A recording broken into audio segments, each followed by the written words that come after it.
एक स्कूल के दिन टॉम नाम का एक लड़का क्लास में बैठकर गणित कर रहा था।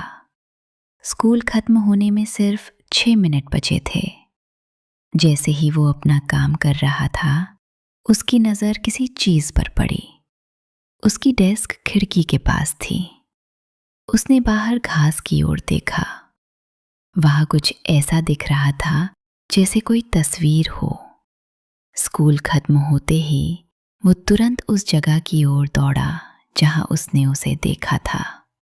वो बहुत तेज भागा ताकि कोई और उसे उठा न ले। उसने तस्वीर उठाई और मुस्कुराया। उसमें एक बहुत ही सुंदर लड़की की फोटो थी, जैसी उसने पहले कभी नहीं देखी थी।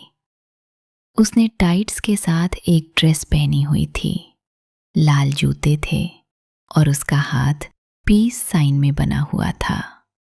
वो इतनी सुंदर थी कि टॉम उससे मिलना चाहता था। वो पूरे स्कूल में दौड़ दौड़ कर सबसे पूछने लगा कि क्या कोई उसे जानता है या पहले कभी देखा है, लेकिन हर किसी ने नहीं ही कहा। वो बहुत निराश हो गया। घर पहुंचकर उसने अपनी बड़ी बहन से भी पूछा, लेकिन उसने भी नहीं कहा। रात काफी हो चुकी थी, इसलिए टॉम सीढ़ियां चढ़कर अपने कमरे में गया। तस्वीर को बेड के पास रखी मेज पर रखा और सो गया।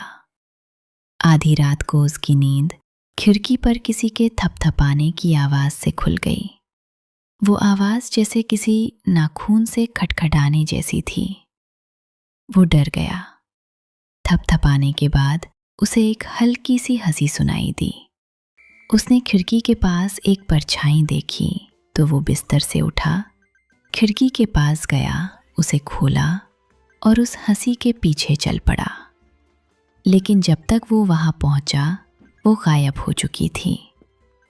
अगले दिन उसने फिर पड़ोसियों से पूछा कि क्या वे उसे जानते हैं। सबने कहा, माफ करना, नहीं। जब उसकी माँ घर आई तो उसने उनसे भी पूछा। उन्होंने भी नहीं कहा। फिर वो उसके कमरे में गईं, तस्वीर को मेज पर रखा और सो गईं।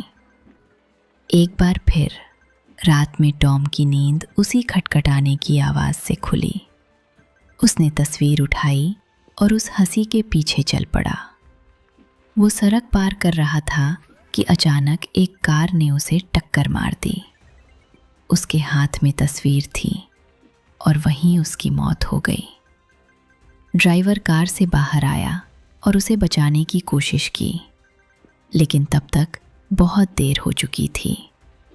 तभी उसकी नज़र उस तस्वीर पर पड़ी और उसने उसे उठा लिया। उसने देखा उसमें वही प्यारी लड़की थी, लेकिन अब वो 3 उंगलियां दिखा रही थीं।